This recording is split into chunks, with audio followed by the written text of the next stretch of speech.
Hello, you're welcome once again to my channel. I know it's been a very long time since I videoed. If you could notice in my previous video, my previous vlog, I was actually pregnant, and this is like the 4th month after I gave birth, and that's why it's been a long while since you saw me on here. Well, it's been a beautiful journey so far. I can't complain. God has blessed me and my husband, my family, with a beautiful bouncing baby boy. For now, we're just going to be talking about some very pertinent issues. Well, today I'm going to be talking about the journey through motherhood. It's not been easy. I could say it's not been easy, but it's been totally worth it. I am 4 months into this new going to 5 months, right?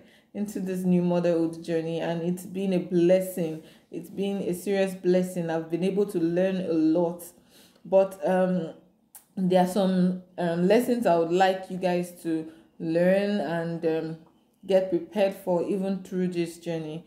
So after I got pregnant, I discovered that I was having serious challenges with my health. There were a lot of imbalance in my system anyway, so it wasn't easy for me to get back into what I was doing before I got pregnant. Well, I'm here now, and I can basically tell you that I'm healed and healthy. I'm happy to be here once again. So what are the lessons, or what have been my experiences, and what should you watch out for after you give birth? So the first thing I think you should watch out for is the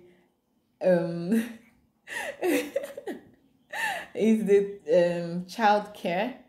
Okay, so even while you are still trying to heal from the pregnancy and the labor, you still have to pay attention to your child's care.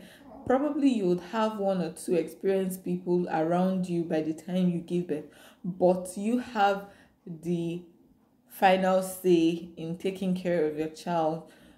You've gone through your antenatal, they've said a lot of things, and I know you've researched a whole lot concerning child care, but all these things at this point in time would need to be put into work. So first and foremost, I would implore you as a mother to be very proactive. Learn how to bathe your child as early as possible. Don't just leave it and say, hey, my mother is there, my mother-in-law is there, she'll bathe the child for me.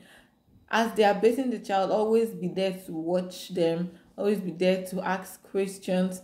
Ask as much questions as you can, and as much things that you're confused about. Please try as much as possible to ask, because these experienced people will not be with you forever. They are just going to be with you for a couple of months, and then you're back to being alone with yourself. So always ensure you ask as much as possible all the questions you need to ask. That's number 1. Number 2, you also be very attentive to the patterns that your child will be bringing before you. The patterns of his or her sleeping habits, his or her eating, his or her playing, even the poo patterns, how the child poos. You should be able to know. You should be very what do they call it now? Meticulous. You should be very observant about these things, because they will help to enable you know whether or not the child is healthy or not. Okay, and so that's it. That's the second one. Then the third one is concerning our husbands. Okay, so yes, we definitely know that the childbirth and the delivery, the baby and you are actually the 2 major people that need attention. But don't ever neglect your husband. Your husband needs a lot of attention, even at this moment. In as much as he might not be saying it to you, he needs your attention. Don't just sideline him. I remember before I got pregnant and after I got pregnant, I told my husband that our baby would not hinder us whenever we get pregnant and whenever we give birth, our children will be secondary. and then we will be primary. In as much as we are caring as much as possible, we're doing our very best to ensure that these children, our baby, grows up in the way of the Lord. But sometimes we get overwhelmed and forget the fact that there is still somebody that will still need to pay attention to, because he is the one paying attention to both of us. Nobody's paying attention to him. So you have to make sure that you are paying a close attention to your husband. Ask about him when he comes back for work. How was the work? How was your day? Hope it wasn't stressful. Let him release his tension. Let him be relieved going back to bed. Ensure that he eats a proper meal. Don't just start giving him noodles. Or because you're eating pepper soup now, it's only pepper soup he'll be eating. No, you have to care for him. You might have a helper to help you do one or two things, but ensure that you show him care. Show him that, no, this baby is not going to take your place. This baby is not going to take your place at all. Okay, so always know that you have to show him care, right? And then finally, show yourself care. Okay, so it's not really easy for a mother. See, that's why sometimes some women are get to the extreme and they say women are actually more powerful than men. The truth is that we all have our own strengths, and our strengths are in care. Okay, so you have to care. You have to just care for your husband, care for your child, care for your family, care for yourself. So some of us make the mistake of caring for our families, our children, our husbands, our families, the people living with us, even people outside our home, everything, and we forget to take care of ourselves. It's really very important and necessary for us to show ourselves care. The Bible says that we should love our neighbors as ourselves. No matter the care you give to people, if you don't care for yourself, it will get to an extent whereby you will break down, and then everybody suffers. So you see, it's very important for us to care for ourselves. How do you care for yourself? You could ask. How can I care for myself when 24 hours of the day I'm looking after a child? How can I care for myself when from the 24 hours of the day of looking after a child, my husband comes in and I still have to care for him. I still have to show him some attention. My sister, you can do it. Okay? Don't say it's too much. Okay? You have the power. What can you do? Just take some time off when the baby is sleeping.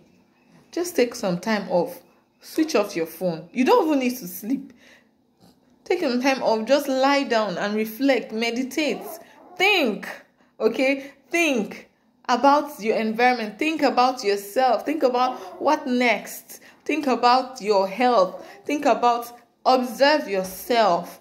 Be very meticulous about it. Like, observe every detail of your body. Care for yourself. If you need to get things done, get people to do it. Care for yourself. You can even go on a stroll.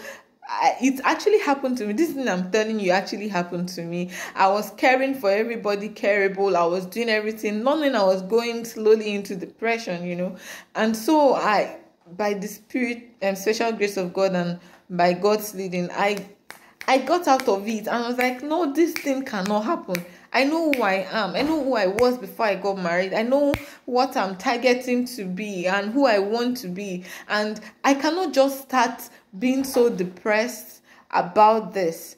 And what did I start to do? Just a simple workout. I started working out.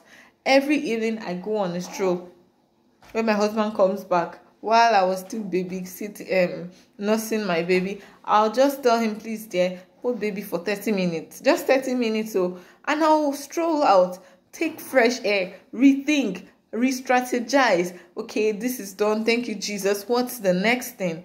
You see? So you see that it's going to help you. Do some exercises. And some people might actually think exercising is just for being fitted, being trim, being snatched and all that. But no, exercise helps the mind. You see, doing exercises helps the mind a great lot. So you do some exercises as much as you can. The little you can is good enough. Just ensure that you are okay, you're fit. And don't just sit down in the house morning to night eating and eating and eating. No. The truth is that you are just getting immediate pleasure. After a while, you start getting useless. You start feeling like you're useless. So you don't want to get to that extent before you start working on yourself. Okay, so that is it. Okay, help yourself, love your family, and take it a day at a time.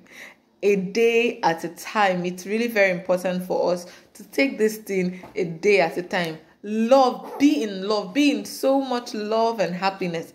Be in joy. Don't allow anything to steal your joy. My sisters, my mamas, and every of us out there, I know you're hearing my baby crying. He needs my attention now. Just know that it's a day at a time. You're not in competition with anybody. You have yourself to build. God gave you the ability to build up yourself. So why don't you do it? Take up a pet project. Might not necessarily be for money, might not necessarily be for anything, but just so that your brain will be working. Your brain will be working. And then you see that you start getting interested in those things that you are called out for. What do you like to do? You could actually just Google anything and read it up. Read and study and pray and take care of your family. You have the ability to do this. You have the power to do it. If I can do it, you too can do it. That's what I say a lot of times, because I feel I'm very frail. But as far as I'm concerned, I'm getting it together. We're not there yet, but we're getting it together. And so if I can do it, you too can do it. Thank you so much. I love you. I love you so much. Thanks so much for tuning in once again to listen to me talking. God bless you all. Bye.